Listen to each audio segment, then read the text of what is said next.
இன்றைக்கி பார்க்க போகிறது வந்து தங்கம்.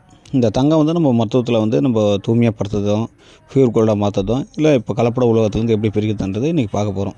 ஏன்னா நிறைய விதைகள் வந்து தங்கத்தை இன்னமும் ராவிட்டு இருக்காங்க. அது வந்து நம்ம நிறைய வேஸ்டேஜ் ஆகும். ஏன்னா விலை உயர்ந்த பொருள் அதை நம்ம மருந்துக்கே பார்த்திங்கன்னா கம்மியாக தான் கையாளுவோம்.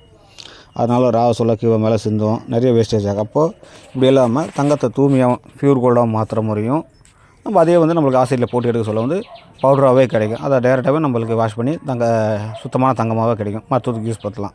இப்போ இதில் வந்து நிறைய ரசவாதத்தில் சொல்கிறாங்க பாருங்கள். 65 டச்சு 50 டச்சுனாக்கா ஒரு உலோகங்களை பார்த்திங்கன்னா இப்போ 100 கிராம் நம்ம ஒரு உலோகம் எடுத்துட்டிங்கன்னா அதில் 52 டச்சுனாக்கா அது 52% தங்கம் இருக்குன்னு அர்த்தம். இப்போ அதுபோல் தங்கங்களை பிரிக்கிற முறையும் நம்ம பார்க்க போகிறோம். ஏன்னா இன்றைக்கி வந்து நிறைய பேர் ரசவாதம் சொல்லிட்டாங்க, இவ்வளோ டச் பண்ணி அவ்வளோ டச் பண்ணலாம். அதில் 1 கிராம் தங்கம் இருந்தாலும் அதை எப்படி பிரிக்கிறதுன்னு பார்ப்போம். இப்போ எடுத்துக்காட்டுக்காக நம்ம என்ன பண்ணுறோன்னா ஒரு 5 கிராம் தங்கத்தை எடுத்துக்கிறோம். அதுக்கு பார்த்திங்கனாக்கா 2 பங்கு வெள்ளி, 1 பங்கு காப்பர்.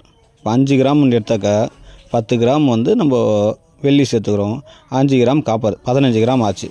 இதை வந்து நம்ம தங்கத்து கூட சேர்த்து நல்லா மோசையில் வந்து 2-3 தடவை உருக்கணும். மடக்கி உருக்க சொல்ல வந்து எல்லாமே ஒன்றுக்கு ஒன்று கலந்துரும். இதை எடுத்து நம்மளுக்கு நைட்ரிக்கில் போட்டு அதே சேம் தான் ஒரு கண்ணாடி பாத்திரத்தில் நைட்ரிக் தேவையான அளவு ஊற்றி இது பார்த்திங்கன்னா 25 கிராம் இருந்தால் 50 கிராம்னு கூட நைட்ரிக் ஊற்றிக்கலாம். ஏன்னா தங்கம் அவ்வளோ சீக்கிரம் ஒன்றுமே ஆகாது, நைட்ரிக்கில் கரைஞ்சி போகாது. மற்ற உலோகங்கள்லாம் கரைஞ்சி போகும். அப்போது இதை வந்து தங்கத்தை அப்படியே வந்து மெலிஸ் தகடை தட்டி கூட போடலாம், முடியாதவங்க அப்படியே கூட போடலாம். போட்டுட்டு 100 அளவு நைட்ரிக் ஊற்றி ஒரு மணல் கொட்டி ஒரு பாத்திரத்தில் வச்சு ஹீட் பண்ண சொல்ல வெள்ளியும் செம்பும் கரைஞ்சிரும், தண்ணிக்குள்ளே கரைஞ்சிரும். அப்போ தங்கம் வந்து இதில் கரையாது, நைட்ரிக்கில் கரையாது.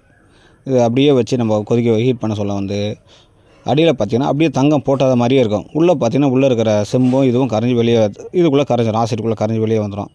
அப்போ இதை 2-3 தடவை தண்ணி ஊற்றி கரைக்க சொல்ல வந்து சுத்தமான தங்கம் வந்து அடியில் வந்து சிமெண்ட் கலர் பவுடர் போல் வந்துடும். அடியில் தங்கம் மேலே வந்து அதர் இந்த இதில் கலப்படமானதெல்லாம் தனியாக வந்துடும், தண்ணிக்குள்ளேயே கலந்து வந்துடும். வெள்ளியும் தண்ணிக்குள்ளேயே கலந்துரும்.